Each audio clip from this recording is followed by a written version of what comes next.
wrestling fans, SmackDown Live, I'm going to tell you, I wish they would just put their hats on straight, get their heads on straight, and start producing better shows. This is the second week of the Eric Bischoff era, supposedly. Start giving us a little bitty glimpses of the new Eric Bischoff show. Paul Heyman on Raw, not this week, but last week, did. Let's be honest here. Outside of the very first segment with Kevin Owens, this show sucked. This show sucked. An epic disappointment. Shane McMahon in the main event again. I tell you what, Kevin Owens hit it right on the money. Right dead smack on the money when he said that all the fans, all the talent, everybody, epic disappointment about Shane McMahon, overexposed, being called the best in the world when he's really the worst in the world, so on and so forth. He said that smack on the money. Now, I know that was written. I know some of you are going to say, just mocking the fans. And that's one of those things. Look, whether he was or not, that came off great. And I like how that got him over greatly as a babyface. Because it's about time somebody came out there and the superstar that said it got an actual great reaction. The last time a superstar said something of that nature inside the squared circle was Seth Rollins, and he didn't get near that type of reaction. So I'm glad Kevin Owens got that effect from the audience tonight. No matter what WWE's reasoning was. Dolph Ziggler in the main event. I'm sure somebody's going to gripe, moan, groan, and complain about that. The biggest thing I'm going to say about that is, I think this is going to lead to a Kevin Owens, Dolph Ziggler matchup. I hope they do not stick this on Extreme Rules. It is not built up enough. It is not. Save this for SummerSlam. Save this for SummerSlam. With the matches that you already have on the card now, you do not need to add this matchup to the card. You can take Kevin Owens and Dolph Ziggler and continue to build the rivalry on to SummerSlam. Just do that. 4 weeks. Creative can do that. The match will mean more in the fans' eyes. Just do it. Finn Balor versus Shinsuke Nakamura. Hey, not that bad of a matchup. It was predictable, Shinsuke Nakamura being victorious here. WWE having this type of outcome so they can book an Intercontinental Championship matchup at Extreme Rules. Honestly, take the title off Finn Balor. Take the championship off Finn Balor. He's not doing anything with it. Not at all. WWE is booking him poorly with the IC strap. Put it on Shinsuke Nakamura. Have Nakamura actually do something with the Intercontinental Championship. Not that garbage that we saw with the United States Championship. Have him do something prosperous with it. Now, I know what some people are probably going to say. They'll put the title on Shinsuke Nakamura just to keep him in the WWE and not go to AEW. That might be the case, but I still think it would be a better move to put it on Nakamura and give him a nice run, because they're not doing anything with Finn Balor as a champ. Speaking of championship rivalries, and speaking of building rivalries towards main championships, Samoa Joe. The only thing I heard tonight was blah, blah, blah, I suck in his promo. Because, let's face it, Samoa Joe's going to lose at Extreme Rules. Let's face it, Samoa Joe doesn't stand a chance. Let's face it, Samoa Joe, as far as I'm concerned, you'll never be a WWE champion. Why? Because WWE refuses to put the strap on you. You are one of those people that talks and talks and talks and talks and talks, and there is no result. So when you were cutting your promo on Kofi Kingston tonight, I was halfway listening. As a matter of fact, I wish when Kofi Kingston was cutting his promo, they would have just had Samoa Joe come and beat him up backstage. Can't he just do something like that? I have been saying that till I am blue in the face. But what do I know? Seriously. Bayley and Nikki Cross. I got up and went and got something to drink during this segment. For what I saw of it, there was no fighting in it. There was nothing exciting in it. You might as well have put their promo from last night and past weeks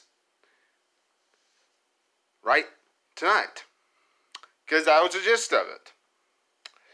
The same formulaic garbage that we've seen out of these two, about how Alexa Bliss has taken advantage of Nikki all the way through this feud and will continue up until Alexa becomes women's champion, which will more than likely happen this Sunday.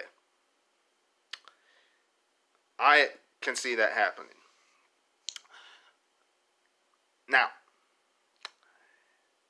the New Day, Daniel Bryan, Eric Rowan, and Heavy Machinery. They had their summit. Whatever. I mean, seriously. Whatever. I really do not care about their summit. I really do not care about the promo they cut.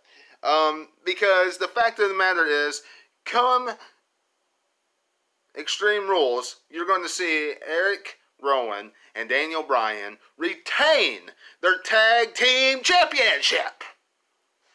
It won't be Heavy Machinery. Otis won tonight. He did. Now, what I wish they would have done is not had a triple threat match. I wish tonight they would have had just,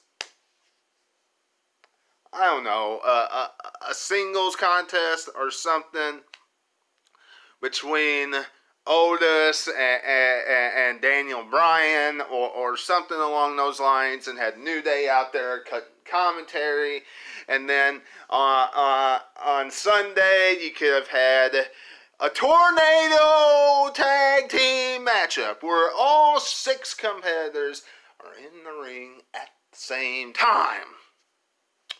Instead, you give us a standard triple threat contest, and then at Extreme Rules, you're going to give us the same thing, except with their tag team partners on the outside, and you have to tag them in. I guarantee that is what's going to happen. Guarantee you. And if not, I'll be surprised. Alister Black, we found out tonight who he's going to face at Extreme Rules. I, for one, am glad and disappointed at the same time. I was really wanting it to be Bray Wyatt. I understand why it's not Bray Wyatt because, look, if it was Bray Wyatt, then chances are WWE would have Bray Wyatt lose. And you don't want to do that to Bray Wyatt on his first match back. So, what do? You pick somebody that can have an extraordinary contest with Alister Black, an extraordinary series of matches with Alister Black, but WWE doesn't give two hoots if the superstar gets beat or not. And that is Cesaro. And it's a shame that they don't care that Cesaro gets beat all the time. But it promises to be a great contest, no doubt about that. And Alister Black will go over, no doubt about that. But we'll have to wait and see what happens and how many matches they decide to put together for us out of these two superstars.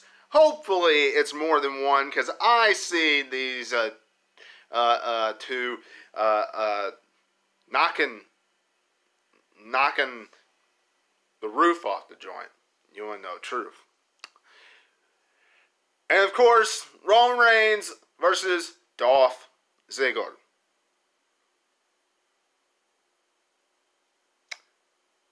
You see my response? Honestly.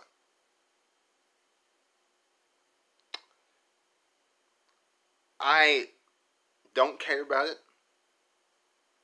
I'm sure you all don't care about it. I'm ready for Extreme Rules to get over so we can move on to something more important. As of right now, the Baron Corbin matchup with The Undertaker, I saw on the internet, and I posted this on my Webby page on Facebook, at 2007 Webby. You all go and subscribe to the channel as well. Hit that bell. But I saw that Drew McIntyre is being advertised to face The Undertaker at SummerSlam. Now, wrestling fans, I still don't think that The Undertaker and Roman Reigns are going to beat the worst tag team in the world. But we'll have to wait and see what happens. I don't see it, but I'm ready for all this to move out of the way and Shane go down the road, do something different, which we all know what that will be, Kofi Kingston. Roman Reigns go off and do something different. The Undertaker, I am probably 100% guaranteeing that he'll be at SummerSlam. Who he faces, I am not sure, but he will more likely be there. Why else would he be at Extreme Rules? Pay-per-view right before SummerSlam usually always sets up for SummerSlam. So we'll have to wait and see what happens. But I hope you enjoyed this SmackDown Live review. If you did, leave me a big thumbs up and a comment down below. Very, very important wrestling fans. Leave me a comment down below. Also, I will not have the review of Extreme Rules. Instead, I will be making an on the road for you. I'll be going down the Key West and the South Bahamas starting Sunday. Going to be a great time. Leaving out of New Orleans on Sunday, it's going to be a great, fun, exciting time. Right here on the channel, headed down that way. I'm telling you, it's going to be great. But look forward to all the stuff that I bring to you right here. And if you watch the pay-per-view on Sunday, you know, you all let me know what happens on Twitter or on my Facebook page. Message me on one of those. So that'd be much appreciated. And of course, until I see you again, this is Webby, and I'll catch you on the other side. Talk to you later.